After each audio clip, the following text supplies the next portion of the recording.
अब देखिए, अमेरिकी नौसेना की शान जिसे कहा जाता है, उसके महाकाय विमान वाहक पोत क्या अब समुद्र के बीचों बीच असुरक्षित हो गए? ये सवाल खड़े हो रहे हैं। अंतर्राष्ट्रीय रिपोर्ट्स एक बड़े खतरे की ओर इशारा कर रही है।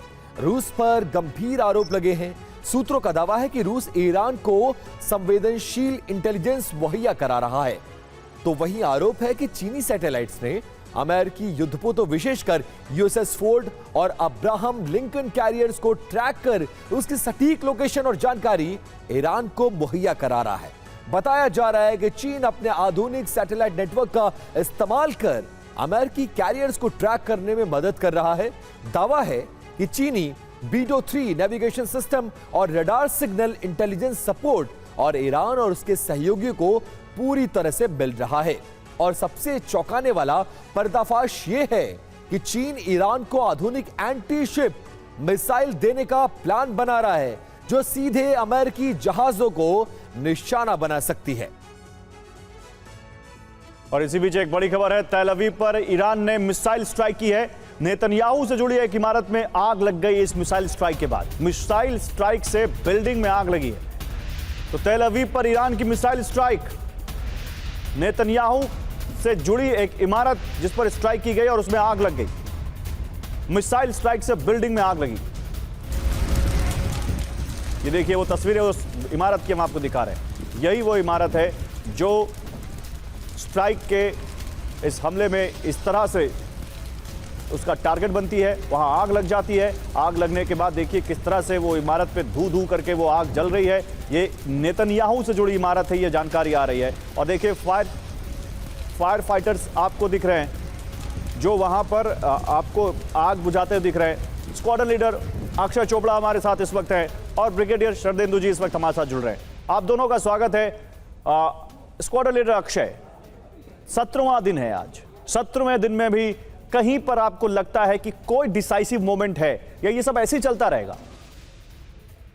देखिए, सबसे पहले तो अगर मैं क्लियर स्टेटमेंट बोलूं, और बहुत सारे यूएस ऑफिशियल्स भी अब आके ओपन मीडिया चैनल्स पर ये चीज बता रहे हैं कि वर्चुअली अमेरिका ने बहुत बड़ी गलती करी है। पहले दिन से ही मैंने आपके चैनल पर भी ये चीज बोली थी कि बिना ऑब्जेक्टिव के कोई भी वॉर नहीं होती है। और जब पहला ऑब्जेक्टिव ही आपका उनकी टॉप लीडरशिप को एलिमिनेट करना था, जो आपने लास्ट ईयर भी किया, और इस साल वो बेटर प्रिपेयर्ड थे।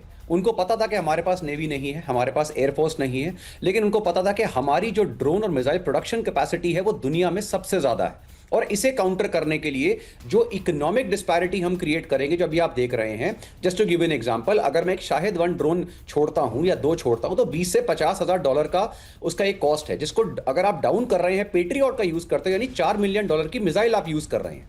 तो एज ऑफ नाउ यूएस का डेली खर्चा $1 से $2 बिलियन का पड़ रहा है।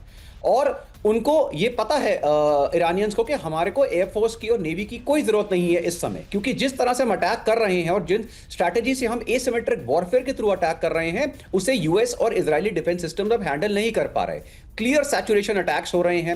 हंड्रेड्स ऑफ मिसाइल, अब हाइपरसोनिक मिसाइल जा रही है, जिनके पास तो दुनिया में इस समय किसी के पास कोई भी डिफेंस सिस्टम नहीं है। इजराइल की जितना भी डैमेज इस समय दिखाया जा रहा है, उससे बहुत ज्यादा डैमेज वहां पर हो रहा है। मेरे वहां पे कुछ कॉन्टैक्ट्स हैं, उनसे मैं बात कर रहा हूं, और बहुत सारे रिपोर्टर्स ने भी वहां से बताया है कि डैमेज इजराइल में एक्सटेंसिव हो रहा है, बहुत लोगों की जान जा रही है, और Israel is also on the losing and. हम अमेरिका की बात करते हैं, ट्रम्प आपको छोड़कर, चाहे हम उनके बाकी गवर्नमेंट पैनल्स की बात करें, सारे वर्ल्ड ओवर जो स्पेशलिस्ट हैं, डिफेंस फोर्सेस एनालिस्ट हैं, वो सारे यही कह रहे हैं कि America is virtually lost this war. अगर अब भी आप देखिए, सबसे बड़ा क्वेश्चन आता है कि अमेरिका इस समय टारगेट क्या कर रहा है। इस पर आएंगे स्क्वाड्रन लीडर अक्षय चोपड़ा, इस पर आएंगे, बात करेंगे कि अमेरिका क्या टारगेट कर रहा है। लेकिन विपिन, कुछ बड़ी खबर दिखा। जी बिल्कुल, एक बड़ी खबर आ रही है। तेल अवीव पर हमले का एक और वीडियो सामने आया है। मिसाइल स्ट्राइक के बाद इमारत में आग लग गई है। अब ये देखिए, जिसका जिक्र हमारे गेस्ट भी कर रहे थे कि इजराइल पर ताबड़तोड़ हमले जारी हैं। और अब ये देखिए, दिन के उजाले में मिसाइल अटैक, और ये कैप्चर हुआ है। एक मिसाइल से डिस्ट्रक्शन होता है, धुआं उठ रहा है, और उसके ठीक बाद एक और मिसाइल। अब देखिए, इसी का जिक्र कर रहा था मैं। और विपिन, अगर विपिन ये विजुअल रखिएगा, विपिन ये विजुअल देखिए कितनी दूर मिसाइल स्ट्राइक हुई है और जहां से बनाया गया है ये वीडियो वहां तक इंपैक्ट हुआ है। जाते हैं वहां पे। शीशे चिटक रहे हैं, ऊपर का छज्जा गिर जा रहा है।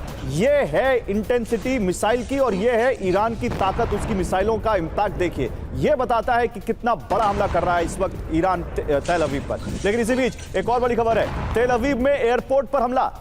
बड़ी खबर, तेल अवीव में एयरपोर्ट पर फिर हमला किया गया है। बेन गुरियन एयरपोर्ट पर मिसाइल स्ट्राइक की है ईरान ने। एयरपोर्ट के बाहरी इलाके में मिसाइल गिरी है।